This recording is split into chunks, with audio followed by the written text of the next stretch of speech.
looking pretty sexy. Thanks. Hi everyone, Anthony Fantano here, the internet's busiest music nerd. And it's time for a review of the new How to Dress Well record.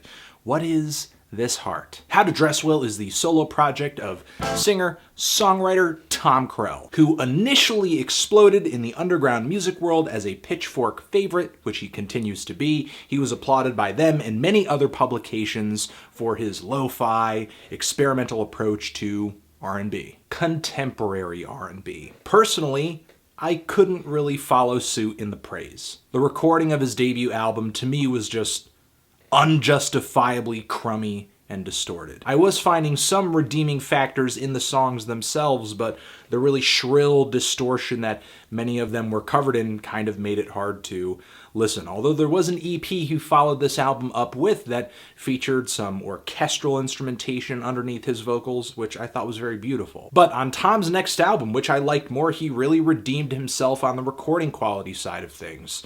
The instrumentation, his vocals sounded really nice, clean. This album brought a series of tracks that were really ethereal and syrupy, and a few that were kind of upbeat and catchy too. But to me, stripping away the lo-fi production and the distortion made so many more things clearer about How to Dress Well, namely that the songwriting was just okay, and that Tom Krell is not really the most versatile of vocalists, in a genre where vocal virtuosity is kind of emphasized. And as far as this new LP goes, much of what was the case on Total Loss continues onto What Is This Heart, with a few exceptions. For one, there are more acoustic guitars on this record. Tom's voice doesn't sound quite as reverb-soaked. It's much more close and up front. This is, I think, a slightly more intimate record for How to Dress Well. However, at the end of the day, this album, to me, sort of like Total Loss, ended up being kind of hit or miss. Liking some tracks, disliking others, being on the fence with much of what was brought to the table. A lot of the time, it's not like Tom is really writing bold, captivating songs or delivering them with a top-notch vocal. Still, Tom sort of sings in this very whimpery, weak falsetto. I guess in a sense it's emotive, but it kind of gets stale for me after a while. And the instrumentation, even on the more upbeat tracks, seems too polite to move me out of the neutral emotional state I was in before I put the album on. And moments on this record that I do think are gripping, like the opener where Tom is singing over these really nimble, beautiful acoustic guitar melodies, aren't really developed beyond anything that I'm hearing at the beginning of the track. It feels more like a motif, even though it's about 4 minutes long. But over the course of the song, it only delivers this middle ground of passion and beauty. And when this record does get loud, sometimes it sounds really messy. It seems that Tom is still not past delivering subpar production on some of his tracks. Like the song Childhood Faith and Love, which sounds pretty nice up to the point where these really goofy rhythms and vocal samples enter the picture, and it kind of sounds like Panda Bear of Animal Collective came in and did some guest production, and the end result was just ugh. The song Precious Love as well, which feels kind of like a demo with how thin all of the instrumentation sounds, but melodically I do think it's one of the better tunes on the record. There's some straightforward, concise songs in the track list on this thing, like What You Wanted, which seems like a very simple, slow, kind of funky 80s era R&B pop fusion, something I could see playing on the radio back then if it were actually as catchy and snappy and as enthusiastic as R&B music from that era. This is why tracks like Repeat Pleasure don't really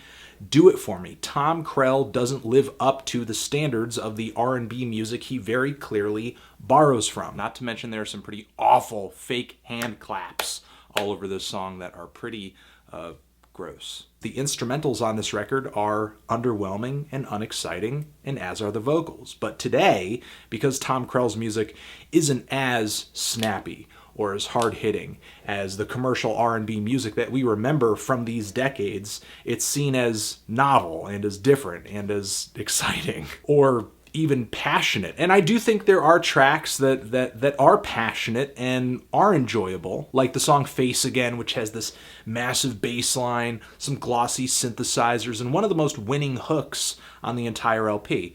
I don't even know what's best for me. It's really one of the most stunningly passionate moments on the entire record. And then there's the song Poor Cyril, which is one of these moments of orchestral beauty where the strings and just the atmosphere of the song really brings it to a whole new level of gorgeousness for this record. Personally, I find myself gravitating the most toward the softer and more subtle and more slow building tracks off of this record, like the songs I just mentioned, or See You Fall, or A Power, which has these very beautiful cascading piano melodies falling all over one another like slinkies going down the stairs. Not every slow building track actually has a beautiful, awesome finish or an interesting journey like Words I Don't Remember or The Closer, but I do find these songs so much more fitting and engaging. But there isn't much more on this record that sticks out to me as like a true favorite or a serious highlight. Again, to me, this album in a lot of ways is in the same vein as Total Loss. A little more intimate,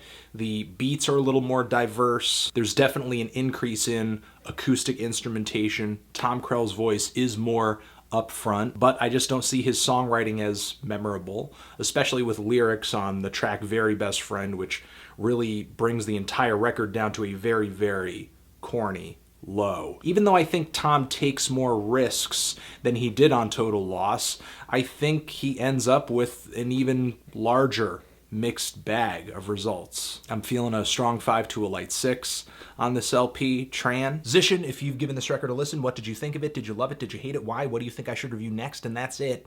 Anthony Fantano, How to Dress Well, What Is This Heart?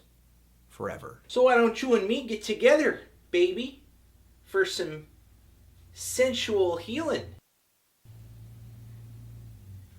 Oh, don't play hard to get. Don't tease Cal. Cal is a man who knows what he likes.